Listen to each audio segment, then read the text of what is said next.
আসসালামু আলাইকুম ওরহমতুল্লাহ। সম্মানিত দিনী ভাই ও বোনেরা, আলহামদুলিল্লাহ আমরা আল কোরআন তেলাওয়াত করে থাকি এবং আল কোরআনের তেলাওয়াত শুনেও থাকি। কিন্তু আল্লাহ তাআলা আল কোরআনের মধ্যে কি বলতে চেয়েছেন সে বিষয়ে আমাদের জানা একান্ত প্রয়োজন। আজকে আমরা সূরা আল বাকারার ৮ নম্বর আয়াতের বাংলা তরজমা ও তার সংক্ষিপ্ত আলোচনা করব ইনশাআল্লাহ। আল্লাহ তাআলা সূরা আল বাকারার ৮ নম্বর আয়াতে বলেছেন, আর মানুষের মধ্যে এমন লোকও রয়েছে যারা বলে, আমরা আল্লাহ ও শেষ দিবসে ঈমান এনেছি, অথচ তারা মুমিন নয়। এই আয়াত থেকে পরবর্তী ১৩টি আয়াত মুনাফিকদের ব্যাপারে নাজিল হয়েছে। এখানে নিফাক ও মুনাফিকদের সম্পর্কে জানা আবশ্যক। নিফাক এর অর্থ প্রকাশ্যে কল্যাণ ব্যক্ত করা আর গোপনে অকল্যাণ পোষণ করা। এবং মুনাফিক দুই প্রকার, এক বিশ্বাসগত মুনাফিক এবং দুই আমলগত বা কার্যগত মুনাফিক। তাফসিরে ইবনে কাসির। তার মধ্যে বিশ্বাসগত মুনাফিক ৬ প্রকার। এর যে কোনো একটা কারো মধ্যে পাওয়া গেলে সে জাহান্নামের সর্বশেষ স্তরে নিক্ষিপ্ত হবে। প্রথমত, রাসূলুল্লাহ সাল্লাল্লাহু আলাইহি সাল্লামকে মিথ্যা প্রতিপন্ন করা। ২ নম্বর, রাসূলুল্লাহ সাল্লাল্লাহু আলাইহি সাল্লাম যা নিয়ে এসেছেন তা সামান্যতম অংশকে মিথ্যা প্রতিপন্ন করা। ৩ নম্বর, রাসূলুল্লাহ সাল্লাল্লাহু আলাইহি সাল্লামকে ঘৃণা বা অপছন্দ করা। ৪ নম্বর, রাসূলুল্লাহ সাল্লাল্লাহু আলাইহি সাল্লাম যা নিয়ে এসেছেন তার মধ্যে সামান্যতম অংশকে ঘৃণা বা অপছন্দ করা।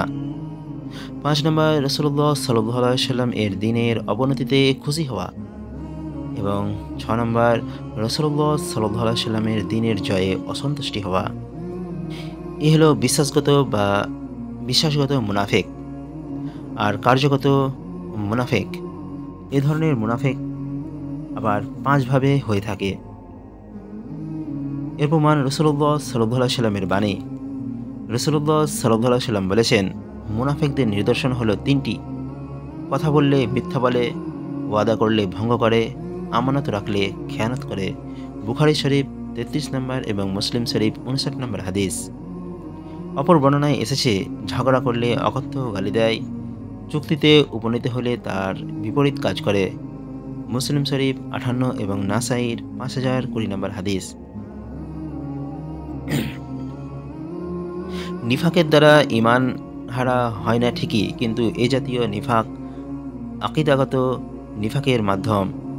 সুতরাং মুমিনের কর্তব্য হলো এ জাতীয় নিফাক হতে নিজেকে দূরে রাখা। আল ওয়াজিবুত মুতাখাদ্দিমাত। আজকের মতো এতটুকুই। ইনশাল্লাহ আমরা পরবর্তী ভিডিওতে ৯ নম্বর আয়াতের বাংলা তর্জমা ও তার সংক্ষিপ্ত আলোচনা করব। আমরা পূর্বের ভিডিও সমূহে ধারাবাহিকভাবে সূরা আল বাকারার প্রথম থেকে বাংলা তর্জমা ও তার সংক্ষিপ্ত আলোচনা করে এসেছি। আল্লাহ তাআলা আমাদেরকে আল কোরআন বোঝার এবং সেই মতো জীবনযাপন করার তৌফিক দান করুন। আসসালামু আলাইকুম ওয়া রাহমাতুল্লাহি ওয়া বারাকাতুহু।